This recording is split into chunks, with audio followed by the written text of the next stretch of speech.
Hello दोस्तों, स्वागत है आपका आपके अपने YouTube channel effective study point पर। जैसा कि आपको पता है कि हम रोकमनी 3200 प्लस सीरीज चला रहे हैं। इसमें रेलवे एनटीपीसी में जो भी प्रीवियस ईयर के क्वेश्चन पूछे गए हैं वो अभी हम सॉल्व करा रहे हैं और 2 पार्ट हम दे चुके हैं। ये तीसरा सेट आगे कराने जा रहे हैं, तो आप देखिए हमारे चैनल को। अगर सब्सक्राइब नहीं किया तो सब्सक्राइब करें। अब हम शुरू करते हैं सेट नंबर 3 एनटीपीसी में आया हुआ 2016 में। हाँ दोस्तों, इसका पहला क्वेश्चन है सेट नंबर 3 का। यदि एक समबाहु त्रिभुज का क्षेत्रफल 24√3 है 24√3 है तो इसका परिमाप ज्ञात कीजिए। तो दोस्तों पहले हम समबाहु त्रिभुज के बारे में जान लें थोड़ी सी इन्फॉर्मेशन। क्या होता है समबाहु त्रिभुज? एक ऐसी आकृति जिसकी तीनों ही भुजाएं बराबर होती हैं समबाहु त्रिभुज कहलाता है और इसके तीनों ही कोण 60 डिग्री के होते हैं। इसके क्षेत्रफल की अगर हम बात करें दोस्तों तो क्षेत्रफल होता है इसका √3/4 भुजा स्क्वायर। और अगर परिमाप की अगर हम बात करें दोस्तों तो परिमाप होता है इसका तीनों भुजाओं का योग मतलब 3a। और अगर इसकी परपेंडिकुलर हाइट ऊंचाई की बात करें दोस्तों तो ऊंचाई हो जाएगी इसकी √3/2a। अब दोस्तों सवाल पे आते हैं। सवाल में हमको दिया है क्षेत्रफल 24√3 दिया है, मतलब हमको √3/4 भुजा स्क्वायर की वैल्यू दी है हमको 24√3। √3 से कैंसिल आउट करेंगे तो a² हो जाएगा 24 × 4। तो दोस्तों हम a की अगर वैल्यू निकालेंगे तो 24 × 4 निकल के आएगा। तो √24 को मैं थोड़ा सा सॉल्व कर लूँगा, 6 × 4 कर लूँगा और ये 4, ये 2 4 अंदर से बाहर रूट के बाहर आएंगे तो एक 4 आ जाएगा √6। तो भुजा मेरी आ गई 4√6। मुझे दोस्तों परिमाप निकालना है तो परिमाप मेरे पास आ जाएगा 3a मतलब 3 × 4√6 = 12√6। ऑप्शन नंबर मेरा डी इसका आंसर हो जाएगा। हाँ तो दोस्तों अगला क्वेश्चन है क्वेश्चन नंबर 45 और इस सेट का क्वेश्चन नंबर दूसरा।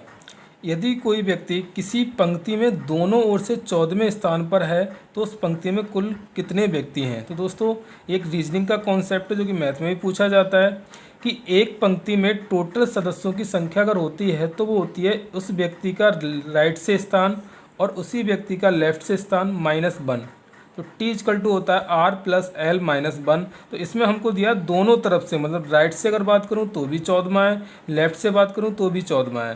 तो टोटल नंबर ऑफ स्टूडेंट हो जाएंगे, टोटल नंबर ऑफ व्यक्ति हो जाएंगे उस पंक्ति में -1 14 + 14 -1 28 -1 = 27 मेरा आंसर हो जाएगा। हाँ दोस्तों अगला क्वेश्चन है। एक 90 मीटर लंबी ट्रेन 15 मीटर प्रति सेकंड की चाल से 15 सेकंड में एक पुल को पार करती है तो पुल की लंबाई ज्ञात कीजिए। तो दोस्तों यहाँ छोटी सी बात समझने वाली बात है। जब कोई भी ट्रेन अगर किसी ऐसी चीज़ को पार करती है जो जिसकी अपने आप में कोई ना कोई लंबाई है तो उस समय वह अपनी लंबाई जो ट्रेन की है प्लस जिस चीज़ को पार कर रही है वो उसकी लंबाई के योग के बराबर दूरी तय करती है। और अगर कोई ट्रेन ऐसी चीज़ को पार कर रही है जिसकी अपने आप में कोई लंबाई नहीं है, जैसे मैं कह दूँ कोई किसी खंभे को पार कर रही है, किसी व्यक्ति को पार कर रही है, तब वहाँ वो अपनी लंबाई के बराबर ही दूरी तय करेगी। तो इस क्वेश्चन में दोस्तों देखेंगे हम 90 मीटर लंबी ट्रेन है जो एक पुल को पार कर रही है, तो पुल की दोस्तों कुछ ना कुछ लंबाई होगी। मैंने मान ली पुल की लंबाई है x मीटर, तो वो दूरी कुल तय करेगी 90 + x मीटर, टोटल दूरी तय करेगी। अब मेरे पास चाल दे रखी है 15 मीटर प्रति सेकंड दोस्तों और समय दे रखा है मुझको 15 सेकंड। तो दूरी बराबर होता है चाल गुणा समय। तो ये आ जाएगा मेरे पास में 90 + x = 15 और ये 15 की गुणा करूँगा तो 225 आ जाएगा। तो x आ जाएगा 225 - 90, तो 5 और 12 में से 3 135 मीटर मेरी पुल की लंबाई आ जाएगी दोस्तों। हाँ दोस्तों अगला क्वेश्चन है। इसमें एक आदमी 4 किलोमीटर प्रति घंटा की गति से 3 घंटे चलता है और समान दूरी पर वापस 16 किलोमीटर घंटा की गति से दौड़कर आता है, तो दौड़ने में उसके द्वारा लिया गया समय ज्ञात कीजिए। तो हम क्या करेंगे दोस्तों, पहले बार देखेंगे हम 4 किलोमीटर प्रति घंटा की गति से वो 3 घंटे में कितना चलता है। तो हम दूरी निकालेंगे तो 4 इंटू 3 हो जाएगा, क्योंकि दूरी बराबर होता है 4 गुना समय, मतलब टोटल 12 किलोमीटर दूरी वो चल के तय करेगा। अब दोबारा में उतनी ही दूरी कह रहा है तो 12 किलोमीटर ही वो वापस आएगा, लेकिन अब समय कितना लग रहा है, नहीं चाल उसने दे रखी है मुझे 16 किलोमीटर प्रति घंटा की गति से दौड़ के आ रहा है, तो 16 से भाग कर दूंगा मैं किलोमीटर प्रति घंटा, तो मेरे पास समय आ जाएगा 12/16 घंटा, जिसको मैं सॉल्व करूंगा 4 तियाँ 12, 4 चौक 16। अब इसको मैं मिनट में चेंज कर लूँगा मेरा आंसर मिनट में दे रखा है, 3/4 इंटू 60 मिनट, तो ये हो जाएगा 15, 15 तियाँ 45 मिनट मेरा आंसर आ जाएगा दोस्तों। हाँ दोस्तों, अगला क्वेश्चन है, यदि एक संख्या के 2/3 का 1/4 100 है तो वह संख्या ज्ञात कीजिए। तो दोस्तों हमने मान लिया वह संख्या x है, कह रहा है उस संख्या के 2/3 का, तो x के 2/3 का मतलब होता है गुणा का 1/4 इज इक्वल टू है 100। तो मैं इसे सॉल्व करूँगा, 2 दूनी 4 और 2 तियाँ 6 हो जाएगा, और इधर जाएगा 6 से गुणा होगी 100 की तो 600 हो जाएगा। तो वो संख्या क्या होगी दोस्तों मेरे पास 600।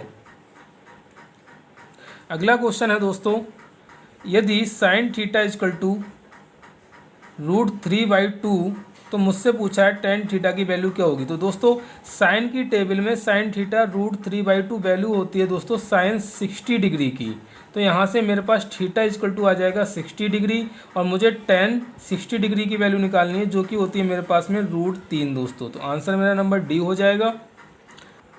हाँ दोस्तों, अगला क्वेश्चन है, यदि एक वस्तु को 3,735 रुपये में बेचने पर एक दुकानदार को 10% की हानि होती है, तो वह इसे कितने रुपए में बेचे कि उसे 10% का लाभ हो। तो दोस्तों 10% की हानि होती है, मतलब उसने 90% में ये बेची है, तो ये जो विक्रय मूल्य दे रखा है दोस्तों ये मेरे पास 90% की वैल्यू है। तो 90% की वैल्यू मेरे पास है दोस्तों 3,735। तो मुझसे पूछा गया है कि 10% लाभ कमाने के लिए कितने में बेचना होगा, तो मुझे 110% की वैल्यू दोस्तों निकालनी है। तो 90% की वैल्यू ये है, तो 110% की वैल्यू हो जाएगी 3735/90 इंटू 110। तो 10 से 10 चला जाएगा। अब दोस्तों मैं सॉल्व करूँगा इसको 3735/9 इंटू 11। तो मैं देखूँगा दोस्तों कि इसको सॉल्व करूँगा थोड़ा सा, तो 9 से 9 4 जा 36, 1 बचा, 9 एकम 9, 9 5 जा 45, तो आ गया मेरे पास एक 1400, वो 415 इंटू 11। तो मैं देखूंगा मेरा जो भी आंसर होगा 11 का मल्टीपल होगा, और जिसका यूनिट डिजिट क्या होगा दोस्तों 5 होगा, और कहीं भी कोई पॉइंट नहीं आएगा दोस्तों, तो मैं ऑप्शन की तरफ जाऊंगा, गुणा नहीं करूंगा, मैं देखूंगा इसमें मेरा यूनिट डिजिट 0 आ रहा है, इसमें 5 आ रहा है, इसमें 0 आ रहा है, इसमें 0 आ रहा है, तो मेरा ऑप्शन नंबर बी हो जाएगा। आप गुणा करके भी देख लेंगे तो 45 65 ही हमारा क्या आएगा दोस्तों आंसर आएगा।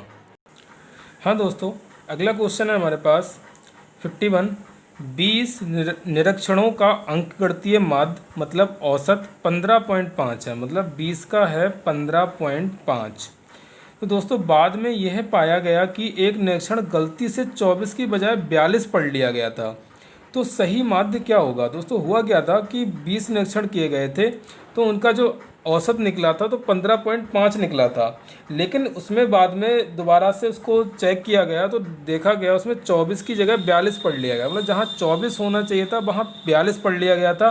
तो जो ये औसत मेरा आया इसमें 42 पढ़ा हुआ है, बट एक्चुअल में वो क्या है 24 ज़्यादा है, मतलब 24 है वो एक्चुअल में।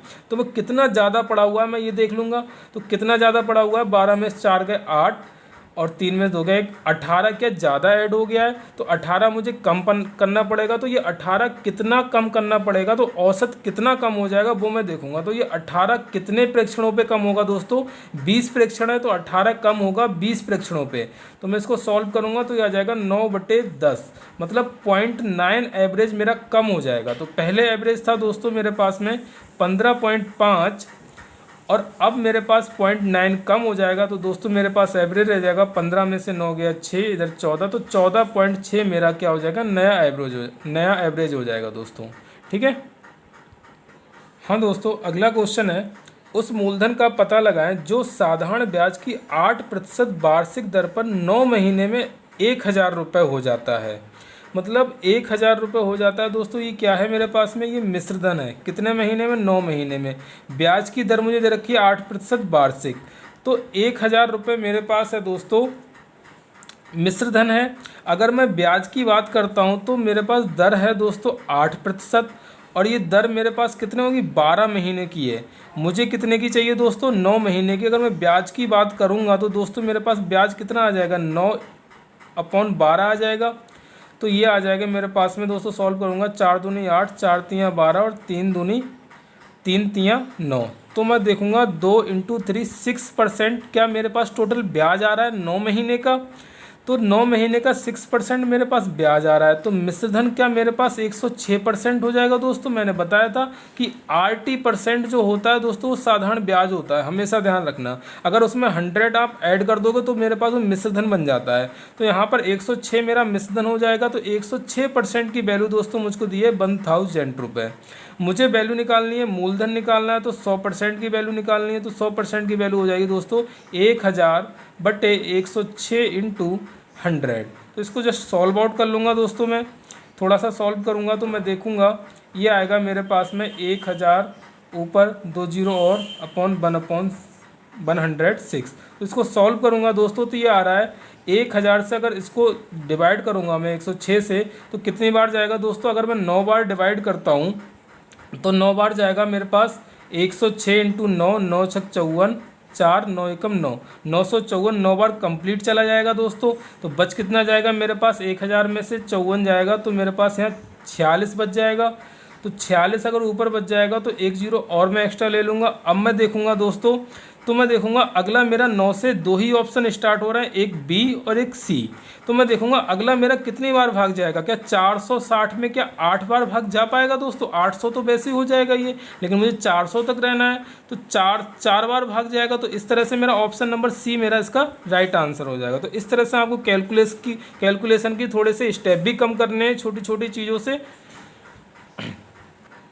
हाँ दोस्तों, अगला क्वेश्चन ऐसी कड़ी में 5 लीटर चीनी के मिश्रण में 6% चीनी है। तो अगर 5 लीटर मिश्रण है चीनी का जिसमें पानी भी है शामिल, उसमें 6% चीनी है, तो 5 का 6% दोस्तों निकालूंगा तो 0.3 आएगा क्या। तो दोस्तों 5 छक 30, सॉरी दोस्तों 5 का 6% अगर मैं निकालूंगा तो 5 छक्का 30 अपॉन 100 तो आ जाएगा ये 0.3 आ जाएगा। 0.3 ग्राम चीनी हो जाएगी मेरे पास में। अगर फिर वो कह रहा है 5 लीटर मिश्रण था और 1 लीटर पानी क्या हो गया, भाप बन गया, तो मिश्रण के 4 लीटर रह गया। अब 4 लीटर में चीनी का प्रतिशत क्या होगा ये पूछ रहा है मुझसे। तो चीनी तो क्या 0.3 है, किसमें 4 में, इंटू 100% निकालने के लिए पॉइंट हटाया, 0 बढ़ा, 2 दूनी 4, 2 पंजे 10, तो ये आ जाएगा मेरे पास 15.2%, मतलब 7.5% मेरा क्या हो जाएगा दोस्तों आंसर। अगला क्वेश्चन है दोस्तों 54 नंबर। ए और बी के वेतन का योग है 2500 रुपये, 25,000 सॉरी दोस्तों। वे अपने वेतन का 75% खर्च करते हैं। उनकी बचत का अनुपात है दोस्तों 14:11। तो उनके वेतन का पता लगाएं। तो दोस्तों ये हमको किसका अनुपात दे रखा है, बचत का। तो क्या हमको यहाँ पर जो अमाउंट निकालना है वो बचत निकालनी है पहले तो मैं देखूंगा दोस्तों 25,000 उनका वेतन है, 75% वो खर्च कर रहे हैं, तो क्या सिर्फ 25% ही बचा रहे हैं। तो 25,000 का 25% वो दोस्तों बचा रहे हैं। तो कितना बचा रहे हैं, 25 × 25 इतना % बचा रहे हैं, वो इतने रुपए बचा रहे हैं आपको वो। लेकिन ये रुपए बचत अनुपात में अगर मैं विभाजित करूंगा तो कितना हो जाएगा, अनुपात टोटल बचत का कितना है, 14 और 11 25। तो 25 की वैल्यू दोस्तों ये है, तो 1 की वैल्यू यहाँ से कितनी 250 आ जाएगी क्या दोस्तों।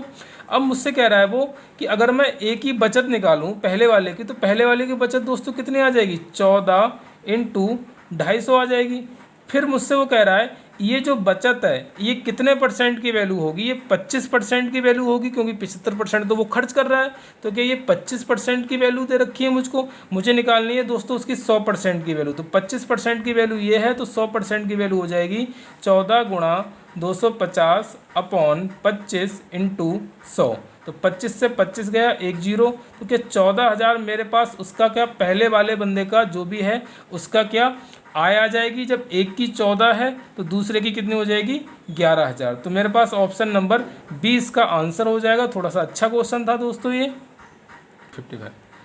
हाँ दोस्तों, अगला क्वेश्चन है, यदि 10 पुरुष 8 दिन में एक नहर की खुदाई कर सकते हैं तो 15 पुरुष इस कार्य को पूरा करने में कितना समय लेंगे। तो दोस्तों ये M1 D1 into H1 upon W1 से सॉल्व करेंगे इसे हम, M2 D2 H2 upon W2 से।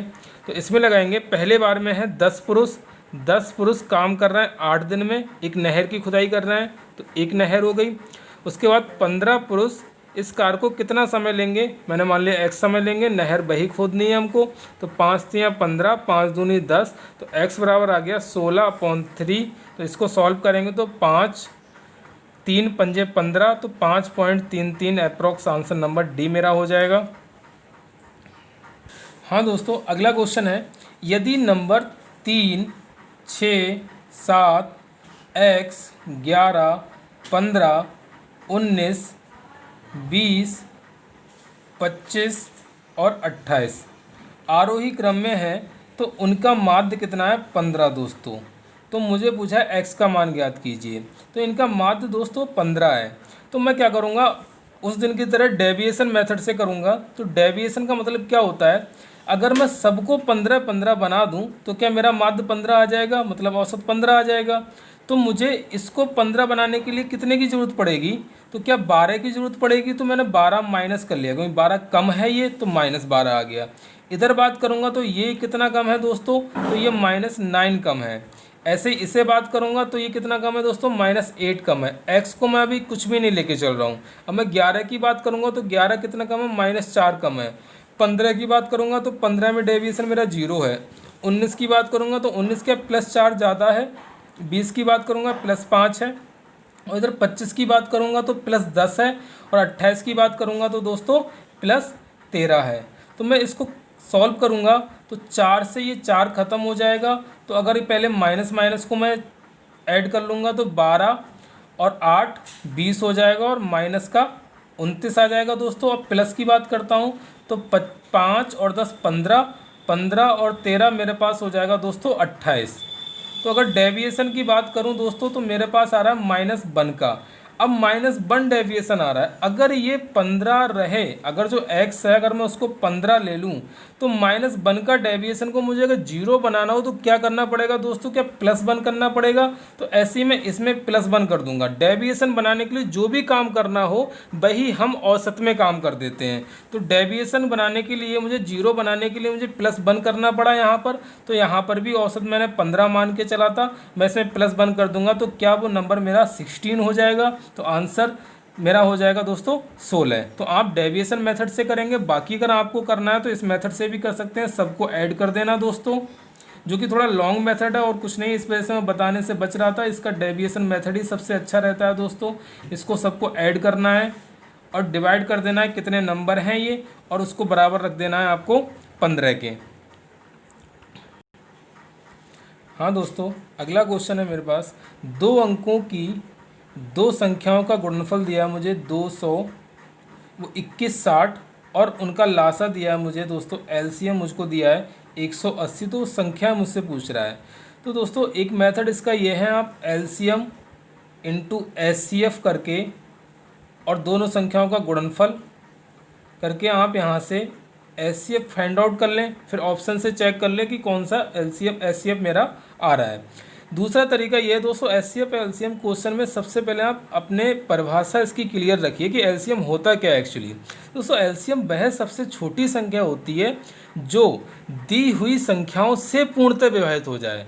थोड़ा सा डिफरेंस है एलसीएम और एचसीएफ पे। एलसीएम होता है वह छोटी से छोटी संख्या जो दी गई संख्याओं से पूर्णतः विभाजित हो जाए, और एचसीएफ होता है वह बड़ी से बड़ी संख्या जिससे दी हुई संख्याओं में पूर्णतः भाग चले जाए। तो यहाँ देखूंगा मैं एलसीएम देखूंगा, ऑप्शन जाऊंगा मैं, ए में है 72 और 30। तो क्या 72 से डिवाइड जा रहा है 180 को, तो दोस्तों नहीं जाएगा, तो ये इसका एलसीएम नहीं हो सकता। अब मैं दोस्तों चेक करूँगा 45 से तो 180 में डिवाइड जा रहा है, लेकिन 48 से 180 में पूर्णतः डिवाइड नहीं जा रहा है, तो ये भी इसका एलसीएम नहीं हो सकता। अगर 54 पे आऊँगा तो 54 से डिवाइड इसमें पूर्णतः नहीं जा रहा है, तो ये भी ऑप्शन नहीं होगा। 40 से भी नहीं जा रहा है। अब ऑप्शन नंबर बी बचा, जो कि अगर 36 से डिवाइड करूँगा तो भी कंप्लीट डिवाइड होगा, 60 से डिवाइड करूँगा तो भी दोस्तों कंप्लीट डिवाइड होगा। तो ऑप्शन क्या मेरा बी इसका आंसर हो जाएगा दोस्तों। ऐसे अगला क्वेश्चन है दोस्तों, 198 और 78 का एचसीएफ है, ज्ञात करें। अच्छा, एचसीएफ ज्ञात करने को पूछा, तो मैंने अभी जस्ट आपको बताया दोस्तों, एचसीएफ वह बड़ी से बड़ी संख्या होती है कि जिससे मतलब जिससे दी हुई संख्याओं में पूर्णतः भाग चला जाए। क्या मैं 8 से इसको पूर्णतः भाग जाएगा क्या दोस्तों? नहीं जा रहा है। 8 दूनी 16, 3 बचा, 38 में भाग नहीं जाएगा। 9 से दोस्तों जाएगा इसमें, लेकिन 9 से दोस्तों इसमें भाग नहीं जाएगा, तो 9 नहीं होगा। 6 से अगर दोस्तों भाग करूँगा तो 6 से इसमें जाएगा, लेकिन 6 से इसमें भी भाग जा रहा है, तो 6 इसका आंसर हो सकता है। लेकिन एक बार 7 को और चेक करूँगा, 7 से दोस्तों चेक करूँगा तो 7 से इसमें नहीं जा रहा है 78 में, और ना इसमें जा रहा है, तो दोस्तों मेरा आंसर क्या हो जाएगा? 6। हाँ दोस्तों, अगला क्वेश्चन है, एक परीक्षा में 25 सवाल हैं, प्रत्येक सही जवाब के लिए 4 अंक दिए जाते हैं और प्रत्येक गलत जवाब के लिए 2 अंक काट दिए जाते हैं। यदि सीमा ने 70 अंक प्राप्त किए तो उसके कितने सवाल सही हुए? तो ऐसे क्वेश्चन के लिए दोस्तों एक अप्रोच सबसे अच्छी होती है। आप क्या करो, जो 25 सवाल हैं, जितने भी सवाल हैं उनको सबको सही मान लो। अगर सभी सवाल सीमा ने सही किए होते तो 25 सवाल के 4 के हिसाब से क्या उसको 100 नंबर मिलते दोस्तों। लेकिन उसको नंबर कितने मिले? 70 नंबर मिले। तो जो 30 नंबर गए वो उसके कहाँ गए? वो 30 नंबर उसके गलत सवाल करने की वजह से गए।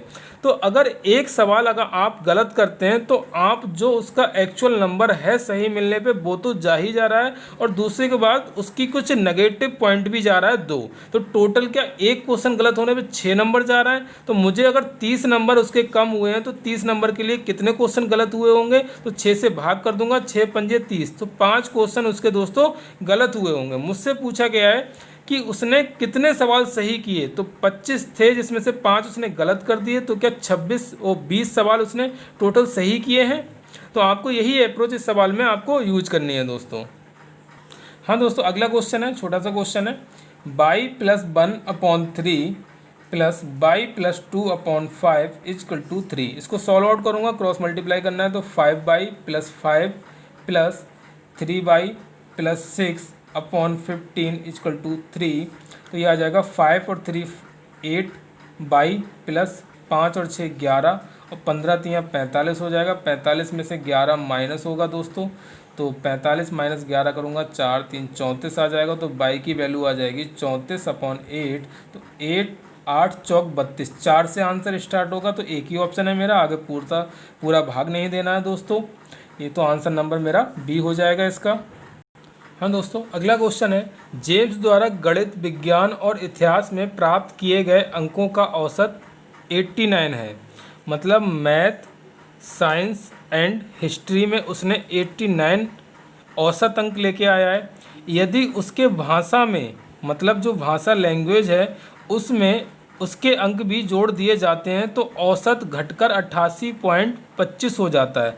तो दोस्तों औसत घटा है, तो इसका मतलब दोस्तों जाहिर सा हो गया कि अगर वो तीनों ही सब्जेक्टों में 89 नंबर लेके आता तो औसत पे कोई इफेक्ट नहीं पड़ता, लेकिन औसत घटा है तो इसका मतलब 89 से उसके नंबर कम आए होंगे। तो इसी अप्रोच पे ही आप 1-2 ऑप्शन इसके गलत कर सकते थे। बाकी इसका सॉल्यूशन देखेंगे दोस्तों कि अब मैं देखूंगा कितना कम हुआ है। तो मैं देख रहा हूँ दोस्तों यहाँ से डेविएशन आया है 0.75 का, तो 0.75 इसका एवरेज कम हुआ है। तो ये 0.75 एवरेज कम हुआ है, कितने सब्जेक्टों पे कम हुआ है? सब्जेक्ट मेरे पास कितने हैं दोस्तों? 1 2 3 4। तो 0.75 4 सब्जेक्टों पे जो इफेक्ट डालेगा वो इंटू 4 करेंगे तो 75 चौका होता है 300 और 2 अंक बाद दशमलव है, तो ये आ जाएगा। तो 3 का डेविएशन आया है, मतलब 3 का उसका नंबर कम होगा। तो पहले जहां उसका 89 था तो भाषा में उसके नंबर 3 कम आए होंगे, 89 माइनस 3 86 नंबर आए होंगे, जिसकी वजह से उसका जो औसत है ओवरऑल वो 0.75 घट गया होगा।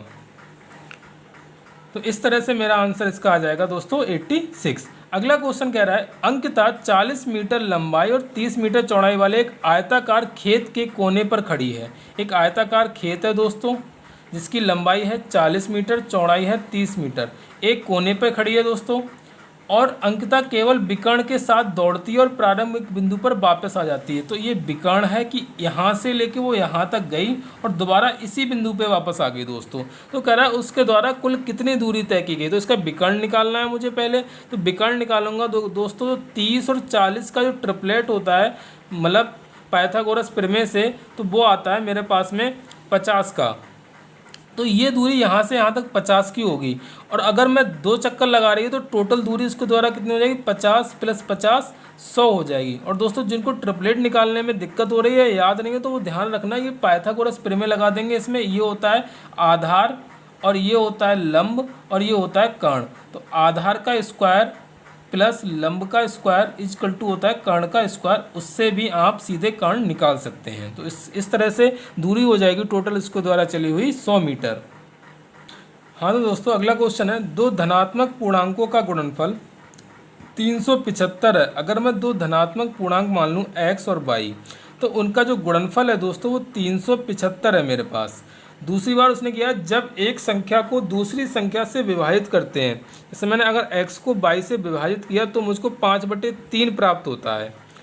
तो मैं यहाँ से दोस्तों x की वैल्यू अगर निकालूंगा तो 5/3 y आ जाएगी। इस वैल्यू को मैं x की वैल्यू को यहाँ पुट कर दूंगा, तो x की value 5/3 y into by equal to हो जाएगा 375। 5 से अगर इसको काटूंगा तो 5 7 35 और 5 25। तो बाई स्क्वायर बराबर आ जाएगा मेरे पास 75 इंटू 3। तो 75 को मैं 25 गुणा 3 लिख लूँगा और 1 3 ये है। तो बाई इक्वल टू मेरे पास आ जाएगा 5 और इसका 3 15 आ जाएगा। तो बाई की वैल्यू दोस्तों कितनी हो जाएगी, 15। और तो जब बाई की वैल्यू दोस्तों 15 है तो बड़ी संख्या क्या हो जाएगी, 5/3 इंटू 15। तो 3 पंजे 15, तो 25 क्या हो जाएगी मेरे पास, दूसरी संख्या हो जाएगी। मुझसे पूछा है दोस्तों छोटी संख्या क्या होगी, तो छोटी संख्या हो जाएगी मेरे पास में 15 है। चलो हाँ दोस्तों अगला क्वेश्चन है, निम्न में से एकदम भिन्न को चुने। तो दोस्तों एकदम भिन्न का मतलब क्या है, ये कोई भिन्न का टाइप नहीं है। वो कह रहा है एकदम भिन्न का मतलब सबसे डिफरेंट जो है उसको चुनना है हमको। तो यहाँ पर है 15/20 और दूसरा है मेरे पास 48/60 और तीसरा है 21/28 और चौथा है 75/100। अगर इसको सॉल्व आउट करूँगा दोस्तों तो 25 3 75, 25 चौका 100, तो ये 3/4 आ रहा है मेरे पास। इसको सॉल्व करूँगा 7 3 21, 7 चौक 28, तो ये भी 3/4 आ रहा है। इसको सॉल्व करूँगा तो 12 चौक 48 और 12 पंजे 60, ये 4/5 आ रहा है दोस्तों। एक बार इसे और चेक कर